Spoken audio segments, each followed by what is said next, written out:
Hello everyone, welcome to the study Bangla. কোষে দেখি 12-18টা কী আছে।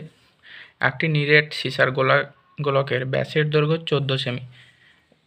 এই গোলকটি গলিয়ে 3.5 সেমি দৈর্ঘ্যের ব্যাসার্ধের কতগুলি নিরেট গোলক তৈরি করা যাবে হিসাব করে লিখি। তাহলে 18টায় কী বলা আছে না, তো গোলকের ব্যাসের দৈর্ঘ্য বলা আছে। তাহলে গোলকের ব্যাসার্ধ কত হবে?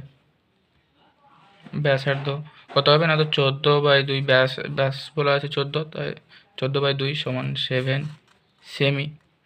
এটা আমরা ব্যাসার্ধ পেয়ে যাচ্ছি। তো এটা যদি ব্যাসার্ধ হয় তাহলে আয়তন কত হবে? তাহলে নিরেট গোলকের আয়তন, নিরেট নিরেট সিসার আয়তন হবে, নিরেট সিসার আয়তন কত হবে? তাহলে নিরেট সিসার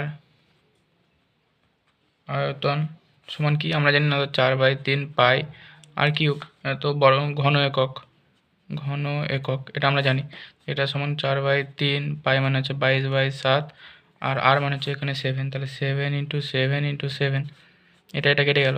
তাহলে এটা সমান কত না, তো 4 × 22 × 7 × 7/3 কি না, তো ঘন সেমি এটা। তাহলে নিরেট সিসার আয়তন আমরা পেয়ে গেলাম এটা।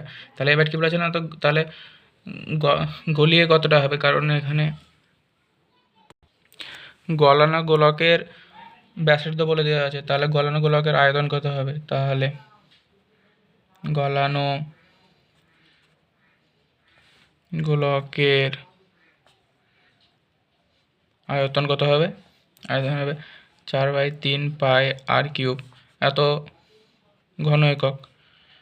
এটা সমান 4/3 × পাই 22/7 ইন্টু আর কত বলা আছে না, তো 3.5 বলা আছে। তাহলে 3.5 × 3.5 × 3.5 এত ঘন সেমি। আর কিউবের জন্য 3.5 তিনটে লিখে দিলাম। এটা সমান কত হবে না, তো 4/3 × 22/7 × 3.5কে আমরা করতে পারি 35/10 × 35/10 × 35/10 এত। তাহলে এটা কী হবে? এটা হবে 5 × 7 = 35, 5 × 2 = 10, 2 × 2 = 4, 5 × 2 = 10, 5 × 7 = 35, 11 × 2 = 22, 5 × 2 = 10, 5 × 7 = 35। এটা সমান কত হবে? তো 11 × 7 × 7/3 এত ঘন সেমি এটা হবে। তাহলে কি পেয়ে গেলাম না, তো আমরা প্রথমে নিরেট সিসার আয়তন পেয়ে গেছি এত, এবং এটা কি পেয়েছি না, তো গলানো গোলকের আয়তনও আমরা পেয়ে গেছি এত। তাহলে কতগুলো হবে গোলকের সংখ্যা? তাহলে নির্ণেয় ছোট গোলকের সংখ্যা হবে। অতএব নির্ণেয় ছোট গোলকের সংখ্যা সমান কত না, তো এটা বাই এটা। তাহলে 4 × 22 × 7 × 7/3 বাই 11 × 7 × 7/3 এত। তো এটা সমান কী হবে না, তো 4 × 22 × 7 × 7/3 × 3/11 × 7 × 7, এটা উল্টে গেল। তাহলে 7 7 7 7 3 3 কেটে যাচ্ছে, 2 × 22, তাহলে এটা সমান 8টি। তাহলে ছোটো গোলকের সংখ্যা হচ্ছে 8। এটা হচ্ছে অ্যান্সার। 9 কোশ্চেনটা কী আছে? 3 সেমি, 4 সেমি ও 5 সেমি দৈর্ঘ্যের ব্যাসার্ধের 3টি নিরেট তামার গোলক গলিয়ে একটি নিরেট বড় গোলক তৈরি করা হলো। বড় গোলকটির ব্যাসার্ধের দৈর্ঘ্য হিসাব করে লিখি। তাহলে 9এরটা এখানে কী বলা আছে না, তো 3 সেমি, 4 সেমি আর 5 সেমির ব্যাসার্ধের বলা আছে 3টে গোলক, সেটাকে গলিয়ে তৈরি করবে একটা বড় গোলক। তাহলে আমরা 3 সেমি ব্যাসার্ধ থেকে আমরা কী পাচ্ছি না, তো আমরা তাহলে প্রথম গোলকের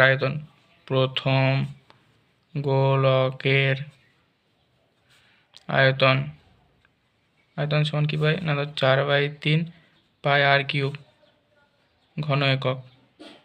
এটা সমান হবে 4/3 × 22/7 ইন্টু প্রথমটা কত ছিল না, 3 সেমি ছিল, তাহলে 3 × 3 × 3, এটা পাচ্ছি আমরা প্রথম গোলকের আয়তন। তাহলে আমরা কী পাবো সেভাবে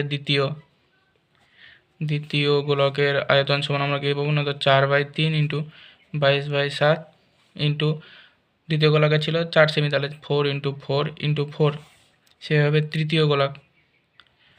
তৃতীয় গোলকের আয়তন আমরা কী পাচ্ছি না, তো 4/3 ইন্টু 22/7 ইন্টু তৃতীয়টা হচ্ছে 5 ইন্টু 5 ইন্টু 5, তৃতীয় গোলকের ব্যাসার্ধ ছিল 5, তো এত ঘন সেমি। ঘন সেমি এগুলো আমরা পেয়ে যাচ্ছি। তাহলে এবার কী বলে আছে, তাহলে এটাতেই কী হবে না, তো 3টে গোলকের মোট আয়তন বার করব, কারণ আমাকে 3টেকে গলিয়ে একটা বড় গোলকের আয়তন বার করতে হবে। তাহলে 3টি গোলকের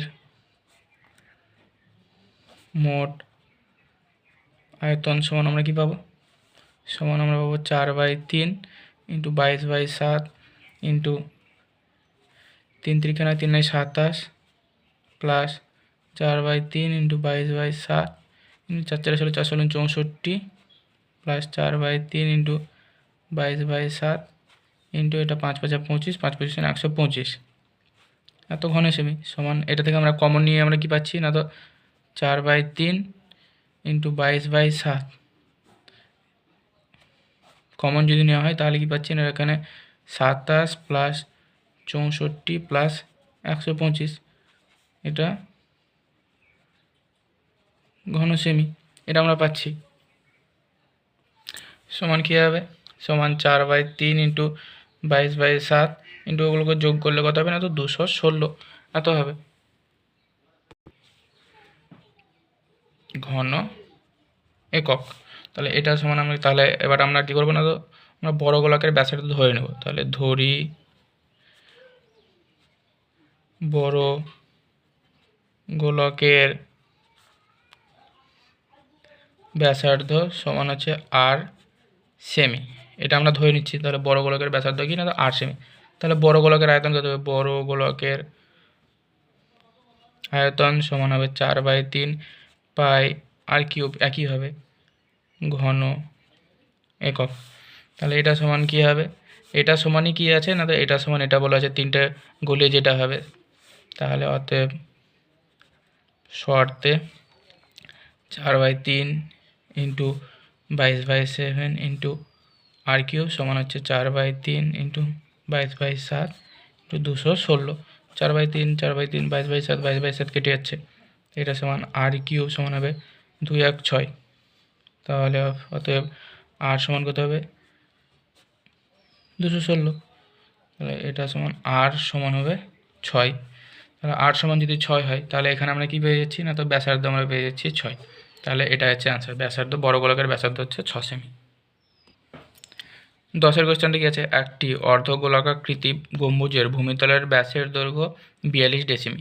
গম্বুজটির উপরিতল রং করতে প্রতি বর্গমিটার 35 টাকা হিসাবে কত খরচ পড়বে তা হিসাব করে লিখি।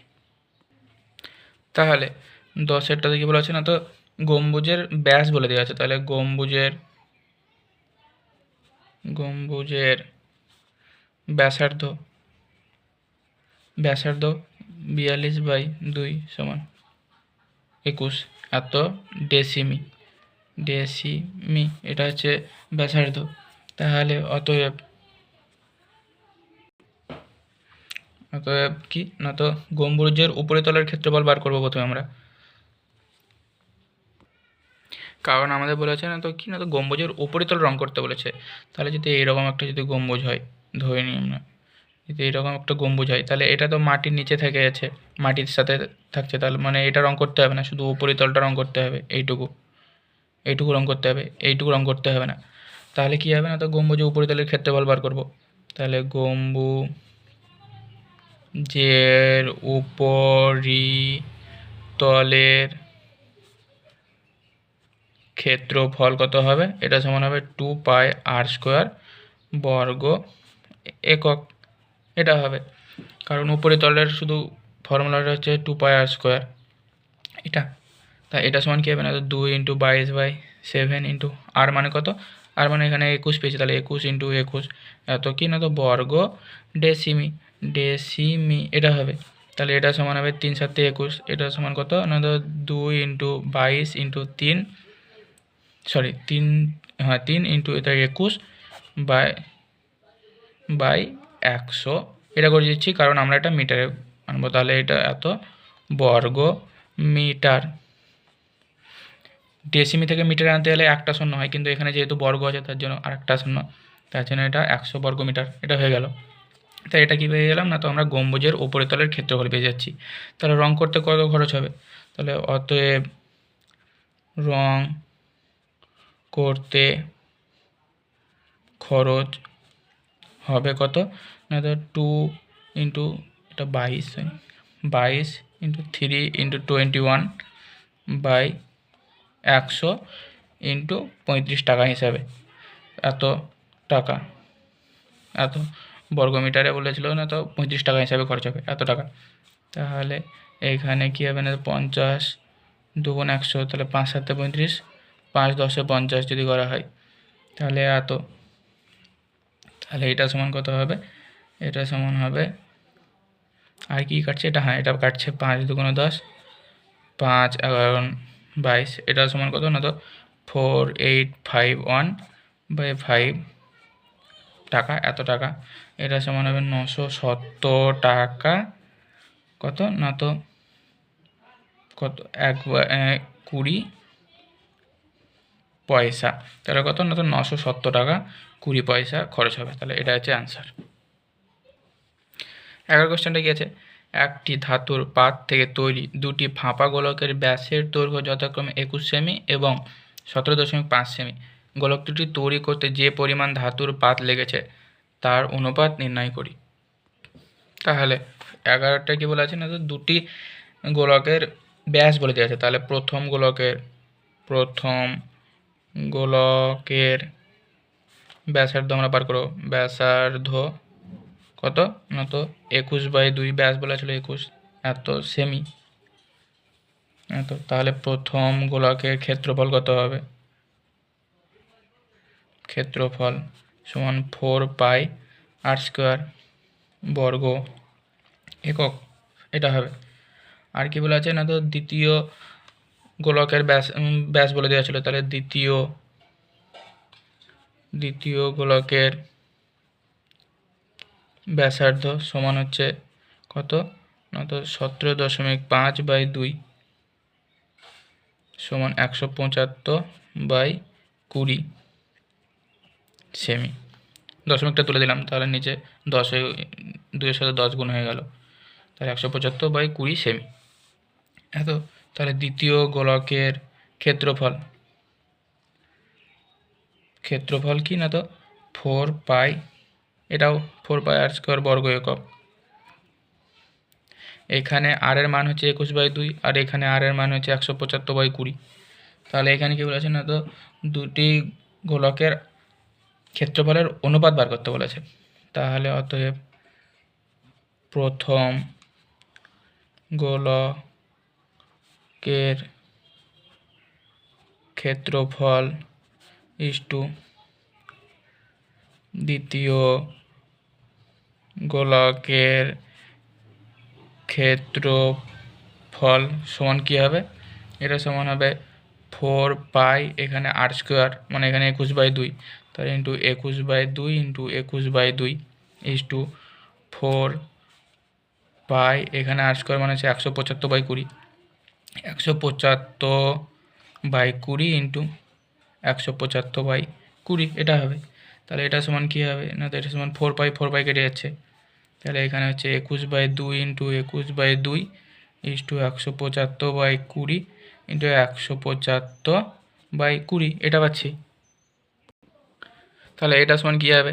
এটা সমান হবে আমার, এটা যদি 7 দিয়ে কাটা হয় তাহলে এটা 3/2 ইন্টু 3/2, এটা একইভাবে 7 দিয়ে যদি কাটা হয় তাহলে 7 × 2 = 14, আর কি হচ্ছে না, তো 3/27, 27/20 ইন্টু 27/20 এটা পাচ্ছি। তাহলে 7 × 2 = 14, 5 × 7 = 25, 25/25 পাচ্ছি আমরা। তাহলে এটা যদি হয় তাহলে এটা 10 থাকছে, 2 2 কেটে গেলে, তাহলে 9/25, তাহলে 25/10 ইন্টু 25/10 এটা থাকছে, তাহলে 9 এটা করতে হবে 2.5 ইন্টু 2.5 সমান কত, এটা এটা সরি পয়েন্টে নিয়ে যাব না, এটা কি করব না তো এটা হবে 9 ইস টু কত না তো এটা থেকে আমরা কী পাবো 5 5 25, 5 2 10, 5 5 25, 5 2 10, তাহলে 25/4, তাহলে এটা সমান হবে 36:25। তাহলে অনুপাত কী হচ্ছে না তো প্রথম গোলকের ক্ষেত্রফল ইস টু দ্বিতীয় গোলকের ক্ষেত্রফল অনুপাত হচ্ছে 36:25, তাই এটা হচ্ছে আনসার।